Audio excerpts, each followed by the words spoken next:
Today we are continuing on in our Thermo unit, and we're going to talk about phase changes. So first off, we see up here we've got states or phases of matter. There is a technical difference between the two, but we tend to use them interchangeably, so we will continue that. We've seen this slide before. We've talked about phase changes in the past, kind of throughout, and we'll come back to kind of this idea. We have them packed together, slightly farther apart, kind of being able to move past each other, and then essentially completely separated. So first we want to talk about the two things that determine if a substance is in a solid, liquid, or gas state. Okay, so what makes something here and here? Okay, so the first thing is, whoops, let's go down and get our drawing pen here. Our first thing is our intermolecular forces, our IMFs. All right, this what allows things to stick together in this solid form and still holding them relatively close in liquid form. What allows us to separate things, right, from go to a solid to a liquid to gas. Okay, well, we see the word heat or cool here. Right? Well, when we talk about heating or cooling, we're talking about changing the kinetic energy. So there's a battle between IMFs and kinetic energy. I talk about that in a solid. Our IMFs are winning. Everything's stuck in place. In gases, the kinetic energy is winning. And here, I kind of call it a tie. Might not be considered a tie, but it's both forces. Neither is sort of dominant.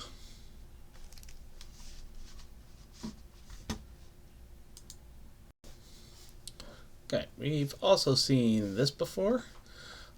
So solid is our lowest energy state. So if we look at energy, the system here on the y-axis, solid is our lowest, liquid higher, and gas our highest.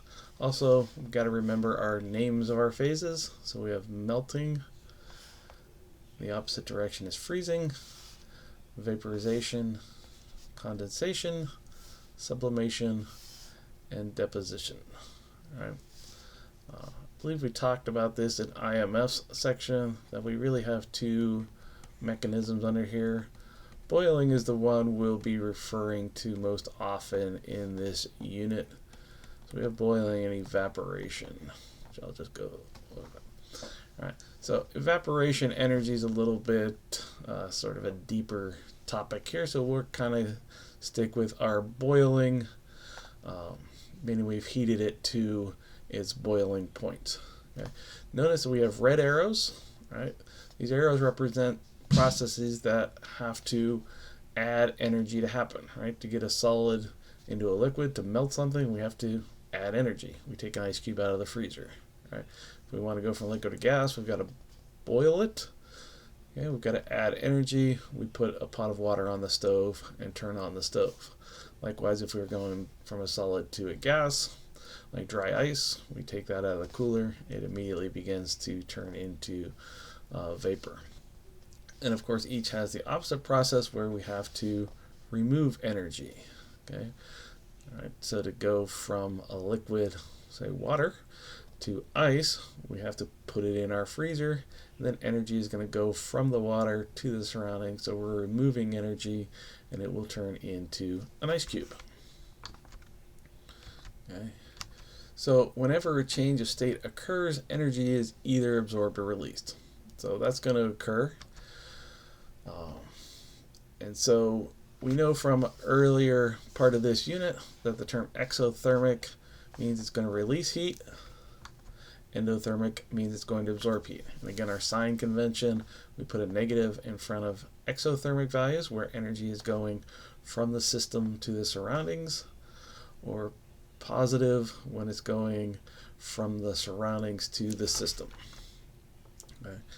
Remember, our triangle means delta, or sorry, our triangle is delta. It means a change in, which we saw with delta T in our Q equals MCAT.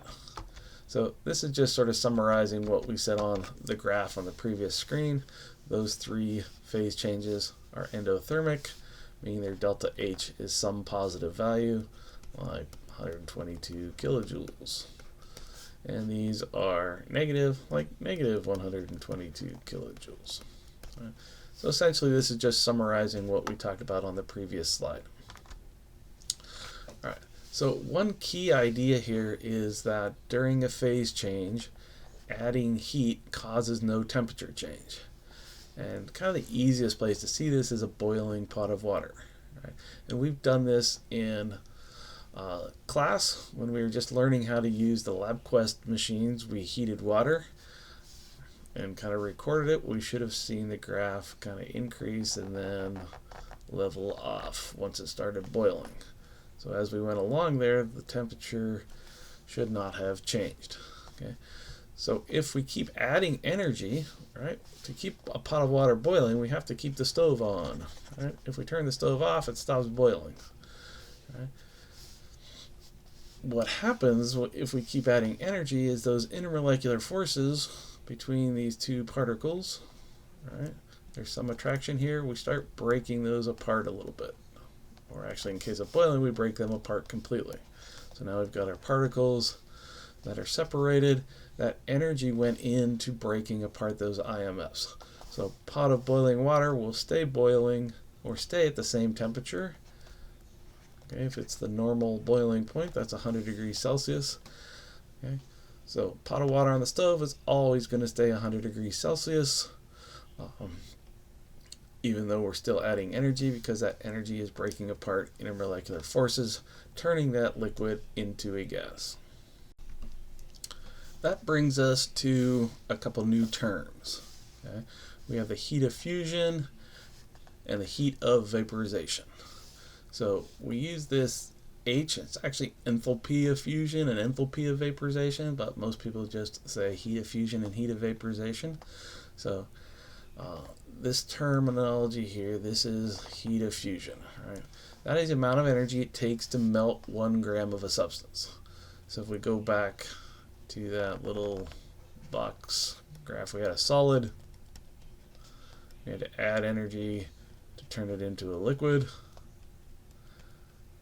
If we have 1 gram of solid, the amount of energy to go from solid to liquid would be its delta H of fusion, or heat of fusion. Okay. Likewise, right, that same amount of energy it would take to go from a liquid to a solid, but the energy would have to be released. Okay. So technically that could be referred to as the heat of freezing, but since it's the same value, only a different sign, right, we tend to just use value of heat of fusion, because we don't need to look up the number again because we already know it. All right. So again, we have to add to go to a liquid, so that's going to be a positive delta H of fusion and negative delta H of fusion to go from a liquid to a solid. Same thing with heat of vaporization, but of course here we're going to vaporize 1 gram of a substance, meaning go from a liquid to a gas. And of course, the opposite direction, the heat of condensing, well, since it's just the negative of the heat of vaporization, we tend to only use these two terms. And for this unit, we usually will just not do anything with heat of deposition. So our solid to gas directly, we will not get into at this time.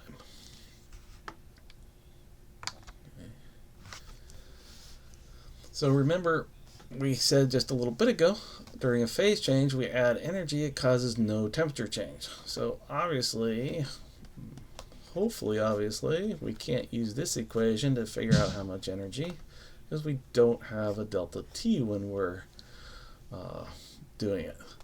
But you notice that we cross off delta T, we see Q equals mc. Again, so the mass, we still have to take into account how much stuff there is, but the C, the specific heat, we're going to replace with delta H of fusion.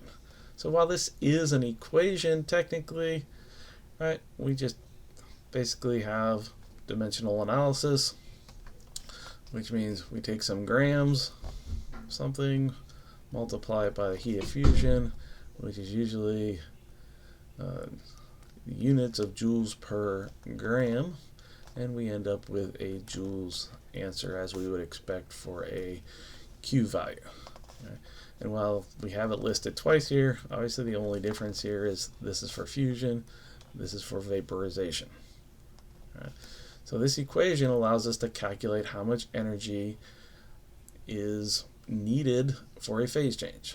In the case of solid to liquid, we're adding energy, likewise in liquid to gas, but we can use the same equation. If we're going from a liquid to solid, we're just going to change the delta H of fusion is going to end up being a negative number. Whoops. So we'll get a negative joules as we would expect if it were an exothermic process. Okay. So sometimes the delta H values will be given in energy per mole. Okay, so you do have to watch the units. So instead of mass, you would have to convert that to moles. All right, it's just keeping track of your units, dimensional analysis, making sure your units cancel out as they did here. Right.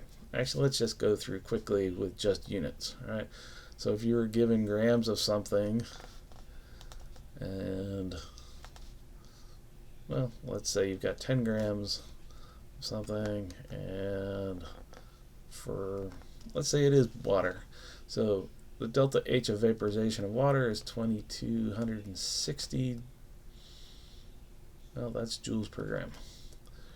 So we could just solve it there. But let's say we had 10 grams, but we were given that this was 6.01 kilojoules per mole. Okay. Well, obviously our gram and mole don't cancel, so we have to convert this gram into mole. And so if it's water, and I'll put it in front, if it's water, we know that 1 mole of water is 18 grams. So our grams cancel, our moles cancel, we're left with kilojoules. So sometimes it's just a mole to gram conversion if the unit you're given for delta H of vaporization is in moles. So just something to keep an eye out for. So taking that information, we're going to look at heating and cooling curves. This is really just applying the ideas that we just looked at. Okay. So a heating curve, this is just a generic heating curve. All right. Y-axis is temperature, almost always Celsius. The x-axis, usually we don't have units. We're just wanting to give an idea, but it is like heat added or energy. So we start here. And if we have a solid, right, we got our ice cube again. It's in the solid phase. Right? If we start adding energy, this will get hotter, as any solid would. So when we take ice out of the freezer, usually that's at roughly -10 Celsius. Right? So we heat it up to 0. Once we reach 0, here, it starts to melt.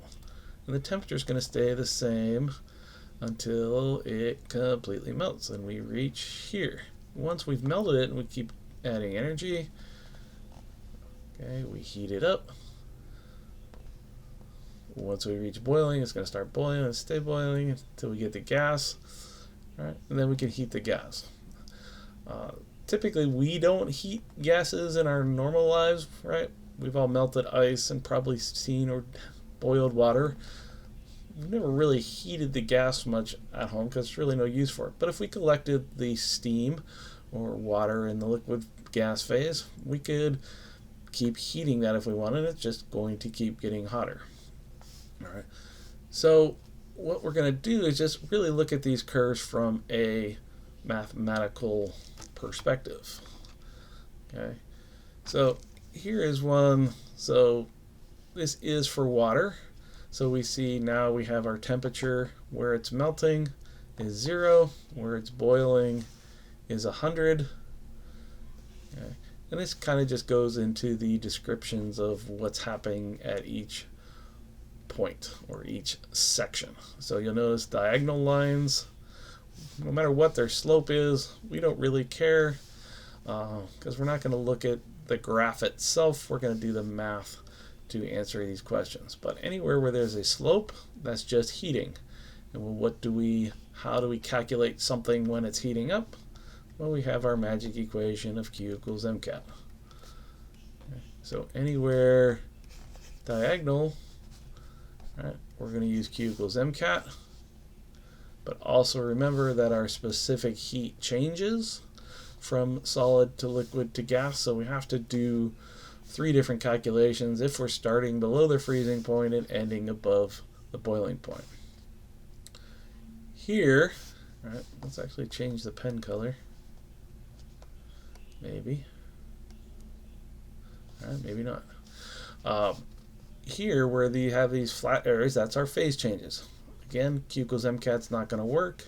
We have our Q equals M delta H.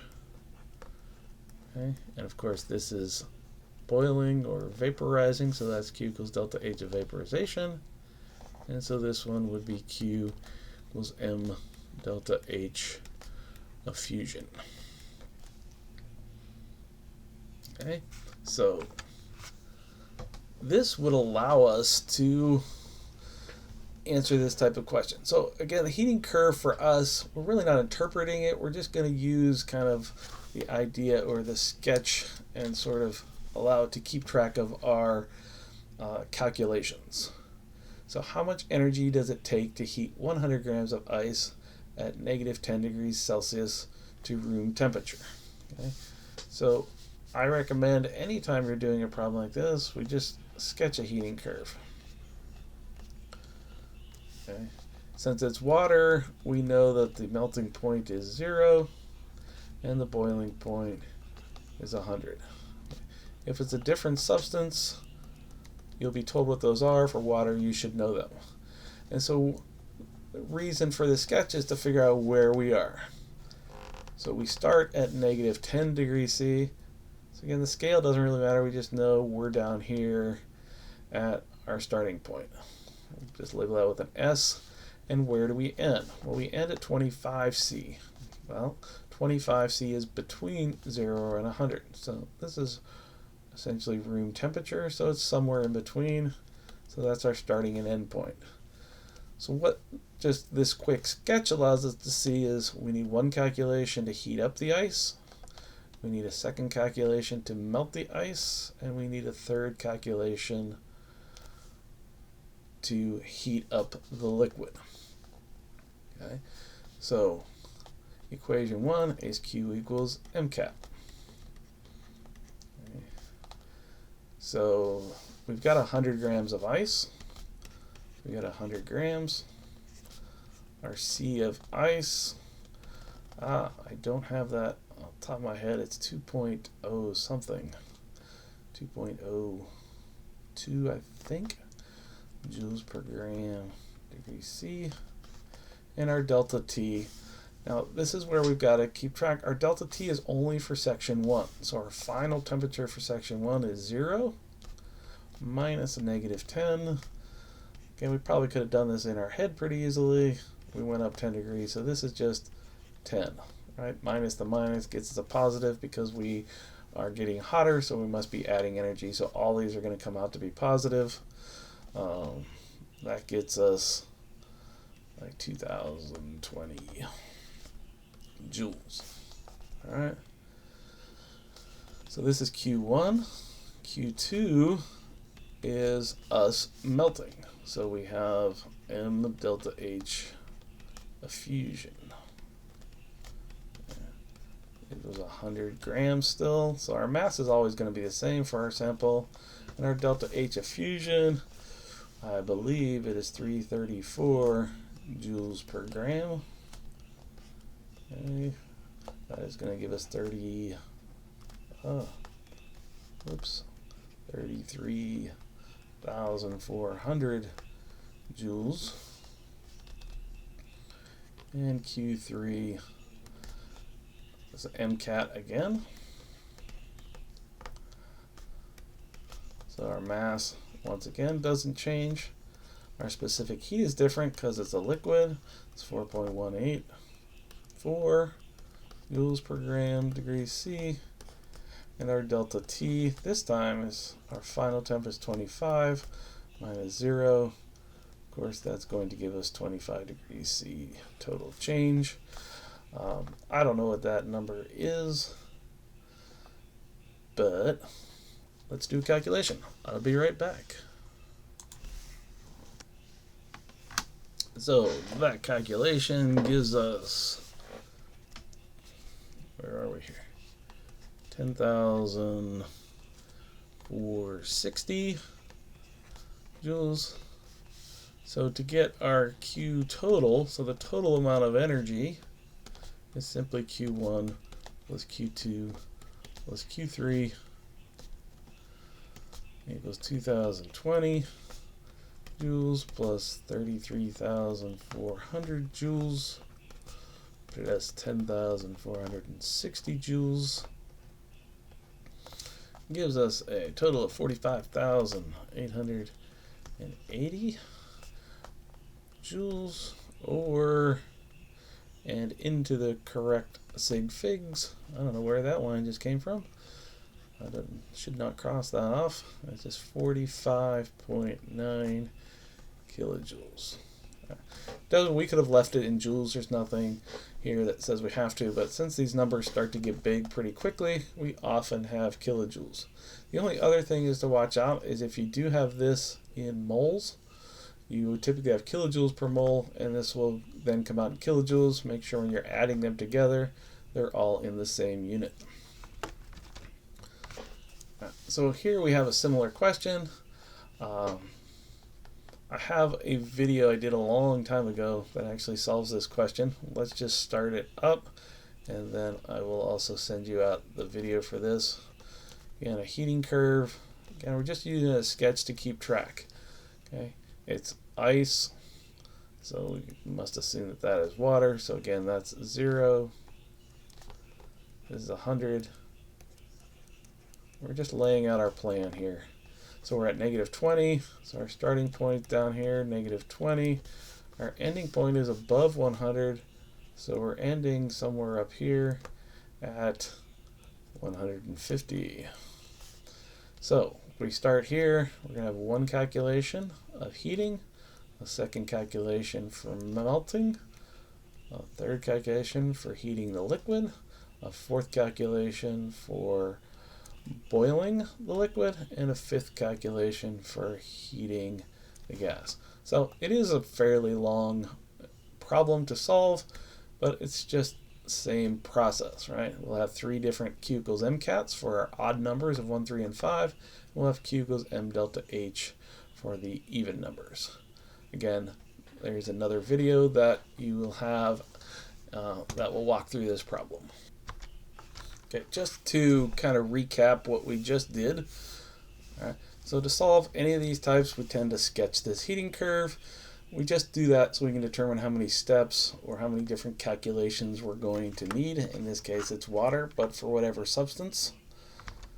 Okay, we then calculate the energy needed for each step using either Q equals MCAT or Q equals M delta H, remembering that the specific heat for each phase is different and that our delta T is only for the given step.